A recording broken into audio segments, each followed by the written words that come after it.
नमस्कार, मैं doctor Aditi Ghai, practising obstetrician and gynaecologist in Gaur city 2 Noida. आज इस वीडियो में हम बात करेंगे ब्लैक फंगस या म्यूकरमाइकोसिस के बारे में। म्यूकरमाइकोसिस का तहलका पूरे इंडिया में बना हुआ है, सभी लोग डरे हुए हैं।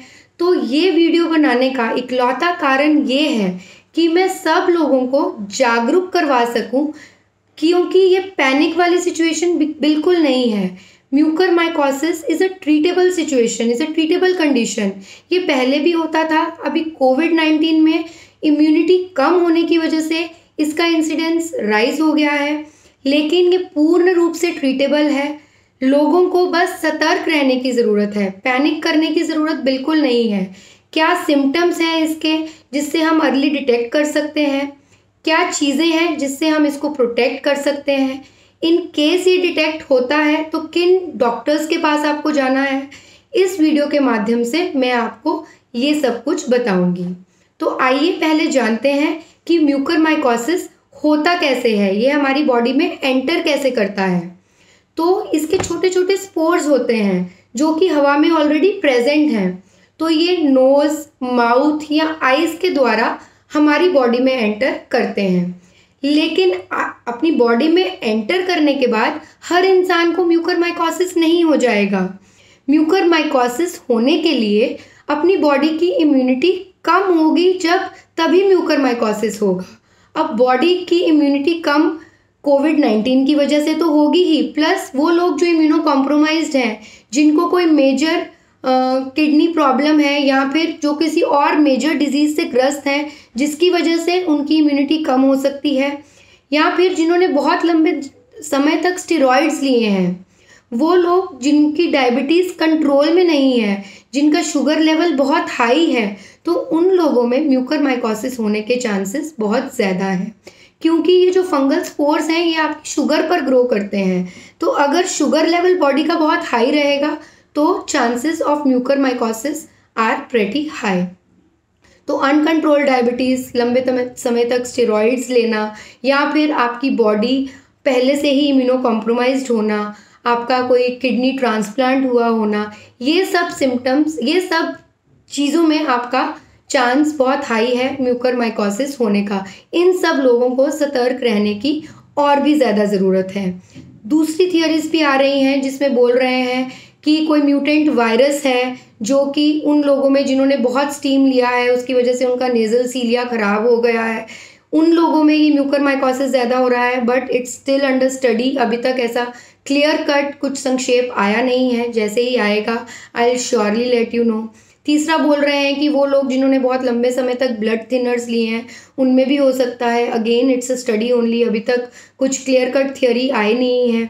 एक्सेसिव जिंक थेरेपी से बोल रहे हैं कि ये हो सकता है, लेकिन ये सब थियरीज हैं। जो क्लियर कट चीज़ें हैं वो है uncontrolled diabetes, immuno compromise status, या फिर कोई और मेजर डिजीज़ का होना, लंबे समय तक स्टेरॉइड्स लेना, लंबे समय तक ऑक्सीजन लेना, उन सब लोगों में ये होने के चांसेस और ज़्यादा हैं। अब आइए जानते हैं वो कौन से सिम्टम्स हैं अगर जो हम में होते हैं तो हमें तुरंत सतर्क हो जाना है और अपने डॉक्टर के पास जाना है। Again I am repeating the same thing कि it's a no panic situation. Mucormycosis पूर्ण रूप से ट्रीटेबल कंडीशन है, बस ज़रूरत है तो इसका अर्ली डायग्नोसिस करने की और राइट टाइम पे राइट डॉक्टर के पास पहुंचने की। तो आइए जानते हैं अर्ली सिम्टम्स। अर्ली सिम्टम्स मतलब जब अर्ली स्टेजेस में म्यूकरमाइकोसिस होता है तो आपके साइनसेस या पेरिऑर्बिटल रीजन में रहता है। लेट स्टेज में ये ब्रेन पे चला जाता है, तो it's very important to diagnose it early. तो फर्स्ट एंड फॉरमोस्ट साइन होता है, सिम्टम होता है म्यूकरमाइकोसिस का परसिस्टेंट हेडेक। आपको कोविड-19 हुआ, कोविड-19 का ट्रीटमेंट हुआ, आप ठीक हो गए, लेकिन आपका परसिस्टेंट हेडेक बना हुआ है, तो प्लीज़ अपने डॉक्टर से तुरंत आप कांटेक्ट कीजिए। अब इसका ये मतलब नहीं है कि थोड़ा सा हेडेक हुआ हमें, जो हमने डोलो लिया ठीक हो गया and we are worried about mucormycosis. No, वो हेडेक होगा, वो एक टिपिकल हेडेक होगा, परसिस्टेंट होगा, थ्रॉबिंग आपका होते रहेगा आपके सर में, तो आपको अपने डॉक्टर के पास तुरंत कांटेक्ट करना है। देन ये पेरिऑर्बिटल रीजन, ये साइनस वाला रीजन, ये फेशियल रीजन, यहाँ पे आपको नमनेस महसूस होगी। हो सकता है हल्का स्वेलिंग भी हो या फिर आइज़ के आसपास स्वेलिंग हो, उस केस में भी आपको अपने डॉक्टर को तुरंत कांटेक्ट करना है। देन दांतों में दर्द हो सकता है। दांतों में दर्द अगर होता है तब भी आपको अपने डॉक्टर के पास तुरंत जाना है। दांतों में दर्द हो सकता है कोई डेंटल प्रॉब्लम भी हो, लेकिन ये भी म्यूकरमाइकोसिस का एक अर्ली सिम्टम है।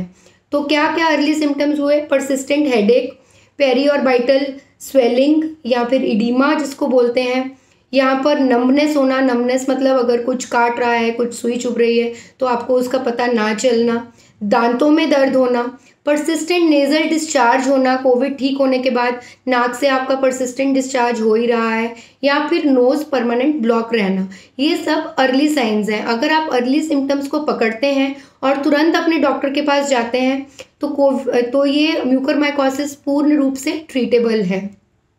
लेट सिम्टम्स में आ जाता है एकदम आई बॉल का प्रोट्रूड करना, आई लिड का पूर्ण रूप से बंद नहीं हो पाना, देन यहाँ फिर परसिस्टेंट ड्रूपिंग ऑफ आईलिड, मतलब आईलिड आपकी ड्रूप ही रह रही है, उसको खुल पाने में दिक्कत हो रही है, या फिर एकदम सिवियर रेडनेस आईज में, या फिर आपको चलने में या दिक्कत हो रही है, ब्रीथ करने में बहुत दिक्कत हो रही है, या फिर आपको परसिस्टेंट डिजीनेस रह रही है। तो ये सब सिम्टम्स हैं, लेट सिम्टम्स हैं। लेकिन इस वीडियो के माध्यम से मैं आपको बताना चाहती हूँ कि आप प्लीज़ अर्ली सिम्टम्स को पकड़िए। जितनी जल्दी ये डिजीज़ आप डिटेक्ट कर पाते हैं उतना ही इसका प्रोग्नोसिस बेटर है, उतना अच्छे से ये ट्रीट हो पाता है। ट्रीटमेंट में सिर्फ 2 चीज़ें हैं, आपको परसिस्टेंट एम्फोटेरिसिन थेरेपी लेना पड़ता है जो कि 4 to 6 वीक्स का थेरेपी चलता है, प्लस एक पूरी सर्जन्स की टीम होती है।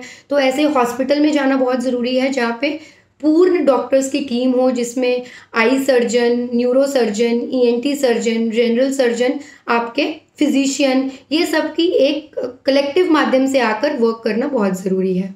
अब सबसे इम्पॉर्टेंट है ये जान लेना कि हम इसको प्रिवेंट कैसे कर सकते हैं।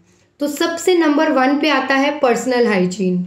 आप प्लीज़ अपने दांतों को जो कोविड-19 से रिकवर हो रखे हैं और जो हाई रिस्क कैटेगरी में आते हैं, हाई रिस्क मतलब वही वापस चीज़ें जिन्होंने बहुत लंबे समय तक स्टेरॉयड लिया है, या फिर जो अनकंट्रोल्ड डायबिटीज़ का शिकार हैं, या फिर जो इम्यूनो कॉम्प्रोमाइज्ड हैं, 2 बार अपने दांतों को अच्छे से ब्रश कीजिए, अपने नेल्स क्लीन रखिए, प्रॉपर हैंड वॉश कीजिए।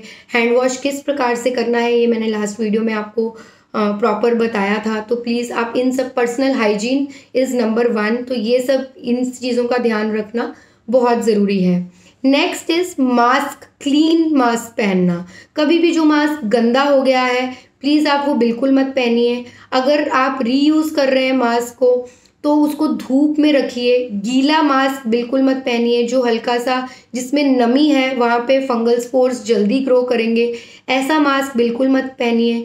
जो लोग कंस्ट्रक्शन साइट्स पे जा रहे हैं जहाँ पे मिट्टी होने के चांसेस और भी ज़्यादा हैं, वो लोग अपना मास्क डेली चेंज कीजिए, इसमें कोई कॉम्प्रोमाइज़ मत कीजिए।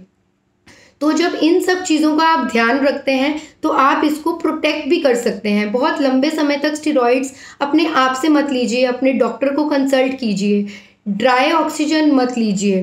तो ये सब चीज़ें प्रोटेक्टिव चीज़ें हैं। तो बजाय कि पैनिक करने के, हमें अर्ली डायग्नोसिस, सही टाइम पर सही डॉक्टर के पास पहुंचना और किन चीज़ों से हम इसको प्रोटेक्ट करते हैं ये जान लेना बहुत ज़रूरी है। बिकॉज पैनिक करने का कोई फ़ायदा नहीं है, बिकॉज ये पूर्ण रूप से ट्रीटेबल है। अगेन आई एम रिपीटिंग, ये पहले भी होता था, अब कोविड-19 की वजह से इसका इंसिडेंस नो डाउट हाई हुआ है, लेकिन ये पूर्ण रूप से ट्रीटेबल है। आप सतर्क रहिए, इन्फॉर्म्ड रहिए। अगर आपको इनमें से कोई भी सिम्टम्स दिखते हैं तो तुरंत अपने डॉक्टर से कंटैक्ट कीजिए और आप घर में रहिए, सेफ रहिए। प्रोटेक्शन में मास्क, क्लीन मास्क पहनिए, डेली चेंज कीजिए जो हाई रिस्क कैटेगरी में है या फिर जो कंस्ट्रक्शन साइट्स वगैरह पे जा रहे हैं। गीला मास्क बिल्कुल मत पहनिए, सॉइल्ड मास्क बिल्कुल मत पहनिए। पर्सनल हाइजीन का ध्यान रखिए जिसमें हैंड वॉश का एक मेजर रोल है, डेंटल हाइजीन का एक मेजर रोल है। इन सब चीज़ों को सतर्क रहेंगे, इन सब चीज़ों से इन्फॉर्म्ड रहेंगे तो आई एम श्योर ये डिजीज़ से आप बहुत हद तक बच सकते हैं। Stay safe, stay informed and please do not panic. Thank you.